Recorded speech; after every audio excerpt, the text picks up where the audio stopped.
होते सुरेश धस आणि त्यांनी असं सांगितलं की जे काही पुरावे असतील तर अंजली दमानी यांनी SP आणि CID कडे मांडावेत अशी मागणी त्यांनी केलेली आपल्याला पाहायला मिळते। कॅमेरामन विनोद उमनाबादकरसह सागर सुरसे, TV9 मराठी, बीड। 3 आरोपी फरार आहेत, त्यांची हत्या झाली आणि तसा मेसेज मला काही अज्ञात लोकांनी पाठवलाय असाही त्यांनी तो खुलासा किंवा नाही होऊ शकतं, काही होऊ शकतं। बीड जिल्ह्यात ते 3 मारून टाकले जाऊ शकतात, कारण पोलिसांना ते अजून सापडत नाहीत। म्हणजे ते काय लादेन सापडतोय आणि हे सापडत नाहीत असं कसं होईल? पोलीस नेमकं काय करतायत? मुख्य 3 जे आरोपी आहेत सुदर्शन घुलेन ते हे कुठे आहेत, ते का सापडत नाहीत? आणि मुळात ह्याच्यात सगळ्यात संशयास्पद भूमिका राज्याच्या मुख्यमंत्र्याची आहे। आज तुम्ही SIT स्थापन करू म्हणून सभागृहात सांगितलं, अजून काय SIT स्थापन केली नाही? तुम्ही मागच्या काळात, आता आम्ही त्या विषयाला वेगळं वळण देणार नाही, पण काही लोकांना काही घोटाळ्यातून वाचवण्यासाठी तुम्ही एका दिवसात SIT बदलता। आणि आता संतोष देशमुखांच्या प्रकरणात तुम्ही अजून SIT का स्थापन केली नाही? तुम्हाला SIT कधी स्थापन करायची? आता सगळे आरोपी जे आहेत हे सगळे आरोपी PCR मध्ये आहेत, म्हणजे पोलीस कस्टडीत आहेत। आता जर चांगला IPS दर्जाचा अधिकारी नेमला आणि त्या PCR मध्ये जर त्यांची चांगली कस्टडी घेतली, त्यांना बर्फावर जर झोपवलं, कारण हे जे आरोपी आहेत हे काय ह्यांना म्हणलं बाबू तू सांग मला, तुला कुणी सांगितलंय खून करायला, तर हे सांगणार आहेत का? ह्यांना बर्फाच्या लादीवर झोपवा ना, ह्यांना 2-2 सटके द्या ह्यांच्या, मग हे सांगतील ह्यांना कुणी करायला लावलंय, मग तो 120B मध्ये तो समोरचा माणूस आरोपी होईल। पण ह्यांना ते करायचं नाही, हे सगळं ठरवून चाललंय। मुख्य सगळे आरोपी ह्यांना वाचवायचेत आणि याच्यात राज्याचे मुख्यमंत्रीच दोषी आहेत असं माझं ठाम मत आहे।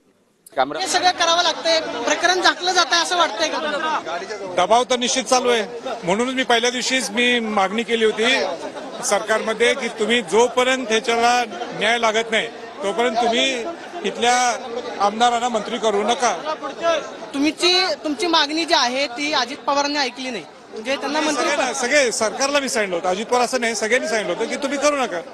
आता ठीक आहे, त्यांना केलंय मंत्री, आमचा तर मागणी राजीनामा द्यावा, पण त्याला माहिती आहे ना वाल्मिक कराड हे कुठं लपलाय, वाल्मिक कराड यांचा पत्ता पोलिसांना का लागत नाही की जाणून बुजून हे केलं जात? दोन कुठं लपलाय हे स्वतः धनंजय मुंडे सांगू शकतात का? ते स्वतः म्हणले माझ्या जवळचा येतो, ते अनेक आर्थिक व्यवहारात ते भागीदारी आहेत, त्यांच्या वटमुख्यावर त्या वाल्मिक कराडकडे त्यांचं, तर ते निश्चित सांगू शकतात कुठे आहे वाल्मिक कराड। बीड जिल्ह्यामध्ये खंडणीचे अनेक गुन्हे दाखल आहेत, खंडणी सर्रासपणे मागितले जाते असे प्रकार घडत आहेत। हे बीडमध्ये अनेक वर्ष चालू आहे। आज संतोष देशमुखांची हत्या झाल्यामुळे हा सगळी दहशत, हा सगळा प्रकार आज बाहेर पडलेला आहे आणि म्हणून सरकारने किती आमची पेशन्स बघायचं, सामान्य माणसाला किती रस्त्यावर आणायचं। स्वराज्य पक्ष सुद्धा सहभागी झालेला आहे, स्वराज्य पक्षाची पुढची भूमिका काय? इथं पक्ष काही विषय नाही आहे, इथं सगळ्या पक्षातले लोक, सगळ्या धर्मातले लोक, सगळ्या जातीतले लोक आज शिवाजी महाराज, शाहू महाराजांचं, शाहू फुले आंबेडकरांचा महाराष्ट्राला न्याय मिळावा याच्यासाठी सगळे एकत्र आले। आता जर कदाचित पुढची लढाई जी आहे ती रस्त्यावरती उतरलेली आपल्याला पाहायला मिळते, जर न्याय भेटला नाही तर मग आता पुढचं पाऊल काय? आमचा लढा शेवटपर्यंत असतो।